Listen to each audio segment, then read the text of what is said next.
हैदराबाद में खबर ईंदा हाल त Nawab Shah Peoples Medical University शागिर्दियाणी मुबैना हरासमेंट जो निशानो बणियल doctor Parveen Rind Hyderabad high court ॿाहिरां सहाफ़ियुनि सां ॻाल्हि ॿोल कंदे चयो त मुख्य जवाबदार रजिस्ट्रार गुलाम मुस्तफ़ा राजपूत कोर्ट सॻोरी गिरफ़्तारी जा वारंट जारी कया विया आहिनि, पर इहो बाअसर ॾुआरी कानून जे कटेड़े में न अची सघियो आहे। हिन जो वधीक चवण हो त सिंध जे ॿेराड़ियुनि वारनि इलाइक़नि में नियाणियुनि जी पुठिते पयल तालीम आहे त ॿिए पासे दरसगाहुनि में बगड़ वारा अनासिर मौजूद आहिनि, जंहिंजे करे नियाणियुनि खे ब्लैकमेल करे इन्हनि शागिर्दियाणियुनि खे हरासमेंट ते मजबूर कनि था। अहिड़ा केतिरा ई केस मंज़र आम ते आया आहिनि, जंहिंमें नाइला रिंद, निमृता कुमारी ऐं ॿियूं केतिरियूं ई नियाणियूं रिकॉर्ड ते मौजूद आहिनि। इन्हनि खे टार्चर करे हथ सां मारियो वियो, जॾहिं कोर्ट सॻोरी तरफ़ां शागिर्दियाणी नाइला रिंद केस में जवाबदार खे सज़ा ॿुधाई आहे त मूंखे हिकु जीअण लाइ उत्साह वारे हमवार थी आहे, मूंखे बि कोर्टुनि ते यकीन आहे मूंसां ज़रूर इंसाफ थींदो। Soomro 3D wallpaper and PVC panel shop दे रहा है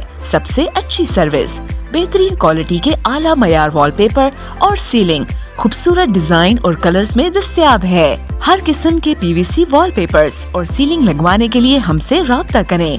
हैदराबाद, कासिमाबाद, लतीफाबाद, जामशोरो, मीरपुर खास और सिंध के मुख्तलिफ शहरों में सर्विस मौजूद है। Soomro 3D wallpaper and PVC panel. राब्ता नंबर रंजन अली सोमरो 0333 370 2516, व्हाट्सएप 0333 370 7886।